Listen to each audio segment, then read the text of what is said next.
नमस्कार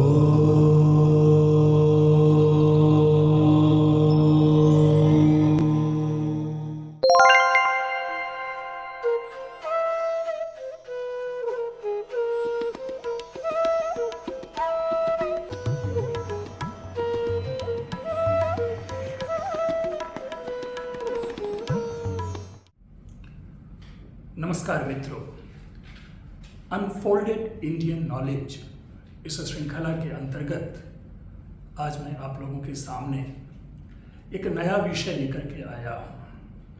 इससे पूर्व कि इस विषय की मैं व्याख्या यहाँ प्रस्तुत करूँ, हमारे लिए यह जानना आवश्यक है कि अनफोल्डेड इंडियन नॉलेज से क्या मतलब है।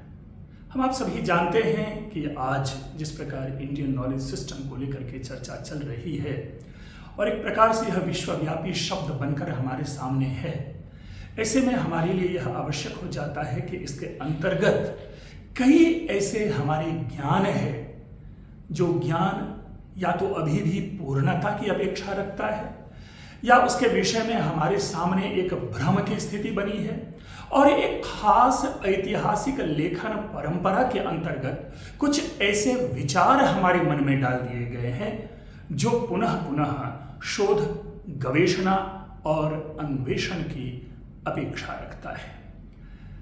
इससे पूर्व कि मैं अपने विषय की चर्चा करूं, एक बार मैं आप लोगों से निवेदन करूंगा कि मेरा यह जो YouTube चैनल है, अगर मेरे विचार, मेरी व्याख्या, मेरी सूचना आपको अच्छी लगती है तो इसे जरूर सब्सक्राइब करें और इस पे अपनी सहमति और असहमति प्रकट करके हमें शोध के लिए और अधिक आप लोग उत्प्रेरित करते रहें।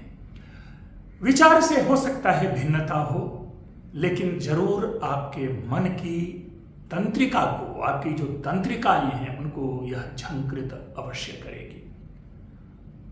तो आज का जो अपना पहला विषय है वह विषय है, क्या हम लिखना नहीं जानते थे? मित्रों, एक खास परंपरा के अंतर्गत हमें बार बार यह बताया गया कि हमारी जो प्राचीन परंपरा रही है अध्ययन की, वह श्रुति परंपरा रही है। अर्थात हम केवल और केवल श्रवण करके ही विषयों का ज्ञान अर्जित करते थे। हाँ, सुनने में बहुत ही अच्छा लगता है कि हम इतने प्रखर बुद्धि के थे, हम इतने तेजस्वी थे कि हमें किसी भी लिखित सामग्री की अपेक्षा नहीं होती थी। इसलिए एक खास लंबी परंपरा रही है जिसमें लोगों ने लिखना नहीं सीखा या हम लिखते नहीं थे। और हमें यहाँ तक कहा गया कि हम भारतीयों ने लिखना लगभग 5वीं शताब्दी में सीखा। इसी भ्रम को दूर करने के लिए मैं आपके सामने पहले कुछ उन्मूल विषयों को प्रस्तुत करता हूं जिसके अंतर्गत हमारे मन में ये बातें रख दी गई कि हम लिखना नहीं जानते थे। एक जर्मन विद्वान हुए हैं मैक्स मूलर। यद्यपि उन्होंने वेद का उद्धार किया, वेद के विषय में अपनी सहमति, वेद की व्याख्या आदि प्रस्तुत करके अपना स्थान हमारी नजरों में बनाया, लेकिन उनकी कई सारी ऐसी स्थिति रही जिन्होंने हमें यह सोचने के लिए मजबूर कर दिया कि क्या वस्तुतः वो भारत के हित में सोचते थे। इसी में उन्होंने एक बड़ी बात प्रस्तुत की कि जो पाणिनि व्याकरण है, कि पाणिनि की पारिभाषिक जो शब्दावली है, अर्थात पाणिनि ने अपने व्याकरण में जिन शब्दों का प्रयोग किया है या जिस प्रकार के सूत्रों को रखा है, उसमें कभी भी एक शब्द भी ऐसा नहीं है जो पाणिनि से पूर्व लेखन के अस्तित्व को प्रकट करता हो। दूसरे शब्दों में मैक्स मूलर का यह कथन है कि पाणिनि से पूर्व हम लिखना नहीं जानते थे। तदनुसार लगभग 400 BC के बाद हमने लिखना पढ़ना जाना। यह मैक्स मूलर का मत है और मैक्स मूलर ने अपना यह मत history of ancient Sanskrit literature के पेज नंबर 262 पे ऐसी बातें कही है। उसके बाद एक और विद्वान हुए वर्निल। काफी चर्चा है, बर्निल नाम भी कहा जाता है, उच्चारण की दृष्टि से इसे कभी कभी फर्निल भी कहा जाता है। तो इनका यह कथन था, इन्होंने अपने साउथ इंडियन पैलियोग्राफी, इनकी एक पुस्तक है जिसके पेज नंबर 9 पर इन्होंने लिखा कि भारतीय ब्राह्मी लिपि, जो कि हमारी प्रथम लिपि है और जिसे हमने पहली बार लिखना सीखा, वो फिनिशियन से निकली है और अकॉर्डिंगली हम भारत में लिखने की परंपरा को 4th to 5th century BC के आसपास ले सकते हैं, अर्थात एक बार पुनः हम इसे पूर्व लिखना नहीं जानते थे। एक अन्य मत है और वह मत है ब्यूलर का, जिसने 1000 BC के आसपास हमें यह बताया कि हम लिखना जानते थे, हमने लिखना सीखा है। मित्रों, हम आत्ममुग्धता की स्थिति में कभी कभी रहते हैं, और यह आत्ममुग्धता की स्थिति यह है कि हम इतने अच्छे थे कि हमें लेखन की जरूरत नहीं पड़ी। वेदों, उपनिषद आदि तक हमने केवल और केवल श्रुति मात्र से, अर्थात श्रवण मात्र से ज्ञान अर्जन किया। इससे पूर्व भी हमें यह जानना है कि श्रुति का अर्थ क्या है। देखिए, विद्या अर्जन की हमारी प्राचीन परंपरा में जब भी कभी चर्चा आती है तो दो नाम लिए जाते हैं, श्रुति और स्मृति। तदनुसार श्रुति का अर्थ यह लेते हैं कि जो हम श्रवण करके जो ज्ञान अर्जित करते हैं, और स्मृति का अर्थ यह है कि उसे जो श्रवण के अनंतर सुनने के पश्चात जिस ज्ञान को हम अपने स्मरण शक्ति में अर्जित करके रखते हैं वह स्मृति है। और इस प्रकार श्रुति और स्मृति का यह अर्थ बनता है और हम इस आधार पर अपने ज्ञान को अर्जित करते रहे। लेकिन नहीं, श्रुति वस्तुतः जो हम अगर अर्थ लेते हैं तो श्रुति का लाक्षणिक अर्थ है समस्त वैदिक साहित्य। इसी प्रकार स्मृति का अर्थ है जो कि कॉम्प्लीमेंट करता है वैदिक साहित्य की बातों को। स्मृति ग्रंथ, मनुस्मृति आदि जो ऐसे ग्रंथ हैं, हम उनको स्मृति ग्रंथ करते हैं। अब प्रश्न यही उत्पन्न होता है कि अगर स्मरण में रखा जाता तो स्मृति ग्रंथ की एक अन्य परंपरा प्रारंभ नहीं होती, वो स्मरण में ही रहना चाहिए था। मेरा मूल विषय है कि मैं ये कहना चाहता हूं कि हम लिखना आदिकाल से जानते थे। यहां आदिकाल से तात्पर्य है कि जब से हमारा इतिहास ज्ञात है। ज्ञात से तात्पर्य यह है कि इतिहास में सब कुछ यही है, ऐसा नहीं होता। इतिहास में हमेशा यह होता है कि यह भी है। अगर हम यह माने कि हमारा ज्ञात इतिहास सैंधव सभ्यता के अधीन है, सरस्वती नदी के किनारे की सभ्यता के अधीन है, तो उस समय भी हमारे यहां लेखन परंपरा थी। हम आप स्वयं जानते हैं कि जो सिंधु सभ्यता है उसमें मिलने वाले जो सिक्के हैं, यह मान्य है कि उन पर जो सिक्कों पर जो लिखी हुई बातें हैं वह कोई बातें लिखी हुई है जिसको हम पढ़ना नहीं जानते, लेकिन लिखी हुई बातें हैं। दूसरे शब्दों में सैंधव सभ्यता के अंतर्गत रहने वाले जो लोग थे वो लिखना जानते थे। इसके साथ ही अगर हम यह कहें कि 5वीं शताब्दी या 4थी शताब्दी या 3री शताब्दी, जिस किसी भी शताब्दी में हमें शिलालेखों पर लिखित बातें मिली, तो वो पहले हमारी लेखन परंपरा वहां से प्रारंभ होती है, तो यह कहना गलत होगा। क्यों? क्योंकि ऐसा कैसे संभव है कि अगर पाश्चात्य विद्वानों के इतिहास को ही प्रमाण माने, जो कि है नहीं, तो अगर आप 2500 या 1500 BC के सैंधव सभ्यता के बाद अगर 500 BC के बीच के 2000 वर्ष की बात करें तो यह लेखन परंपरा विलुप्त हो गई। ऐसा कैसे संभव है? नहीं, इसका केवल यही अर्थ है कि लेखन के केवल वही प्रमाण हमारे पास उपलब्ध होते हैं जो कि पेरिशेबल पार्ट नहीं है। जैसे क्वाइंस, अगर टेराकोटा पे चीजें लिखी गई है तो वो विध्वंस नहीं हुआ, वो विनष्ट नहीं हुआ प्रकृति में, और वो सुरक्षित रह गए, मिट्टी में दबे रह गए, जिसको कि उत्खनन के अंतर्गत हमने प्राप्त किया। इसी प्रकार पत्थरों पर लिखी हुई भाषा जो कि किसी भी प्राकृतिक प्रकोप के कारण विनष्ट नहीं हुई और जिसे हमने अर्जित किया।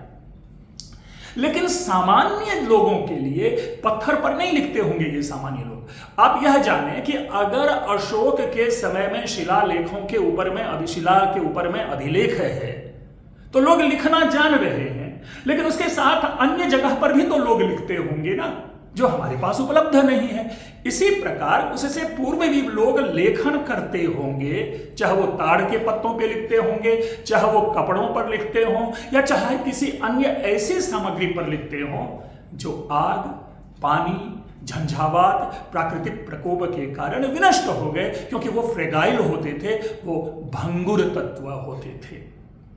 अगर हम लिखना नहीं जानते होते तो जब हमें उपनिषदीय वाक्य जब हमें यह कहता है कि स्वाध्यायान्मप्रमाद, तो इसका क्या अर्थ है कि स्वाध्याय करो। और मित्रों, स्वाध्याय उसी का होता है जो कि सामने हम पुस्तक रख करके करते हैं और एक एक पंक्ति के अर्थ को सुलझाते हैं, क्योंकि श्रुति जो है वो तो ज्ञान की सार्वभौमिक परंपरा है, सार्वकालिक परंपरा है, हर काल में श्रुति रही है। आज भी अगर हम कक्षा में अगर शिक्षक हमें पढ़ा रहे होते हैं तो हम छात्र वहां पे श्रवण करके सारी बातों को अर्जित करते हैं। हाँ, ये जरूर है कि आज हमारे पास लेखन सामग्री है तो कुछ मूल बिंदु को हम लिख लेते हैं।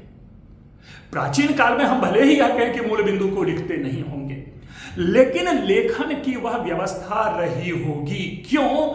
क्योंकि लेखन का यह कतई अर्थ नहीं है कि ब्राह्मी लिपि या देवनागरी लिपि को सीखना। जिस दिन मनुष्य ने सभ्यता के प्रथम दिन अपने शरीर पर खरोंच देखा होगा या अपने पैरों के प्रतिबिंब को जमीन पर देखा होगा, लेखन उसी दिन प्रारंभ हुआ होगा। रेखाओं को खींचना मात्र लेख है, क्योंकि वही रेखा जो है हमारे लिए संकेत बन करके लिपि का रूप ग्रहण करती है। अगर हम यह कहें कि देवनागरी का क या अ यह हमारी लिपि है, तो वह केवल रेखाओं की बनी हुई लिपि है। इस रूप में अगर उन्हीं रेखाओं से प्राचीन काल में जंगलों में अरण्यों में रहने वाले लोग यदि रेखाओं के माध्यम से किसी प्रकार का संकेत देते होंगे तो हमारी बुद्धि उस संकेत को ग्रहण करती थी, अर्थात उस संकेत को हम लेखन कहेंगे। वह लेखन है। धीरे धीरे हमने उन सब का एक उन्हीं संकेतों का एक संकलन किया, अपने अपने ढंग से अपनी अपनी बुद्धि के अनुसार उन रेखाओं को आकृति प्रदान की और ध्वनि के साथ उन आकृतियों का साम्य बनाया, जो हमारे लिए लेखन या जो हमारे लिए लिपि बनी। तो इस प्रकार से यदि हम यह समझें कि हमारी जो यह लिपि है या हमारा जो यह लेख है या जो हमने लेखन परंपरा प्रारंभ की, वो जिस दिन से मनुष्य ने सोचना और समझना प्रारंभ किया, चाहे भले ही शिकारी या भले ही क्यों ना हम घुमंतु जाति रहे हों, उसी समय से हम इस विद्या को जान सकते हैं कि हम लिखते थे, हम लिखना जानते थे। इसीलिए हमें यह कहना कि हम लिखना नहीं जानते थे, क्योंकि यह भी एक खास वर्ग के इतिहासकारों के द्वारा हमारे मन में डाला गया है। लेकिन इस चतुराई और इस षड्यंत्र पूर्वक इन्होंने इस विषय को डाल दिया हमारे सामने कि हम अपने ही नजरों में छोटा हो गए कि एक जगह तो हमारी प्रशंसा हो रही है कि हम सारी चीजें श्रवण शक्ति से हम ग्रहण करते थे, लेकिन दूसरी ओर हमें हीनता दिखा दी गई कि हम लिखना नहीं जानते थे। मित्रों, मैं समझता हूं कि ज्ञान की एक ऐसी विधा है लेखन, जो कि अध्ययन के साथ, शिक्षा ग्रहण के साथ, बौद्धिक परंपरा के साथ, ज्ञान परंपरा के साथ समानांतर रूप से यह चलता रहा। जब हम कपड़ों पर लिखने की बात करते हैं या ताड़पत्रों पर लिखने की बात करते हैं, तो ऐसे कथनों का हमारे पास प्रमाण है। और वह प्रमाण क्या है कि सेल्यूकस निकोटर के सेनापति नियार्कस ने एक जगह यह उल्लेख किया है कि भारतीय कपड़ों पर, चिथड़ों पर लिखते थे। तो जो मैं अशोक से संबंध को जोड़ते हुए ये बातें मैंने कही कि अगर शिला पर अभिलेख लिखे जाते थे, तो जब शिला पर लेख लिखे जाते थे तो लिखने की अन्य विधाएं भी रही होंगी, तो इसका समर्थन हम यहां से ग्रहण करते हैं नियार्कस के स्टेटमेंट से। लेकिन एक और प्रमाण यहां जरूरी है और वह है ऋग्वेद का प्रमाण। ऋग्वेद के मैं मंत्रों को यहां पर कोट नहीं कर रहा, मैं केवल ऋग्वेद के उन बिंदुओं की ओर इशारा कर रहा हूं कि वहां पर कतिपय गायों का उल्लेख है, 1000 की संख्या में प्रायः वो गायें होती थी, जिनके कानों पर लिखा होता था 8 की संख्या। और ऐसी गायों के लिए वहां पर अष्टकर्णी शब्द का प्रयोग किया गया है। मित्रों, जिस काल में, जिस शास्त्र में कानों पर लिखे जाने की चर्चा प्राप्त होती है, तो निसंदेह उस काल से पूर्व लेखन जरूर रहा होगा।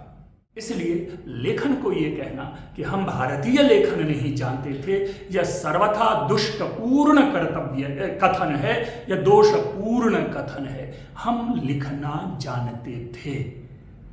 अब इतिहासकार यदि कहते हैं कि उनके हमारे पास पुरातात्विक प्रमाण नहीं है, तो मित्रों कतिपय ऐसे प्रमाण हैं जिसे इतिहासकार मानते हैं विमर्श करते हैं, लेकिन उनका कोई पुरातात्विक प्रमाण प्राप्त हमारे पास नहीं है। इसलिए यह कहना कि लेखन का पुरातात्विक प्रमाण, अब मनुष्य बोलते थे, क्या यह विमर्श का विषय होगा कि मनुष्य ने बोलना कब सीखा? नहीं। जिस दिन मनुष्य ने जन्म ग्रहण किया उसी दिन उनके मुंह से वाणी निकलती है, तो बोलना उसी दिन से सीखते हैं। और तभी मैंने कहा कि जिस दिन पहली बार हमने अपने पैरों की आकृति जमीन पर देखी होगी, या जिस दिन हमने अपने शरीर पर किसी भी प्रकार के खरोंच का अनुभव किया होगा, उसी दिन मनुष्य ने लिखना प्रारंभ किया। और वह मनुष्य यदि भारतीय परिप्रेक्ष्य, भारतीय उपमहाद्वीप में कहीं रहता है, तो भारत में लेखन की परंपरा उसी दिन से प्राप्त होती है।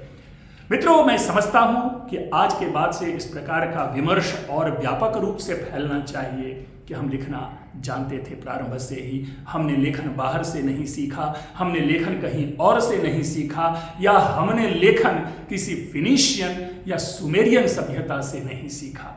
लेखन हमारी नैसर्गिक प्रवृत्ति रही है, लेखन हमारी नैसर्गिक कला रही है। अन्यथा सोचिए कि अगर किसी भी पॉटरी, सैंधव सभ्यता की पॉटरी के ऊपर में चित्रकारी की हुई जाती हुई मिलती है, तो वो भी मनुष्य के दिमाग से निकली हुई आकृति का रूप प्रदान करना है, जो लेखन का हिस्सा है।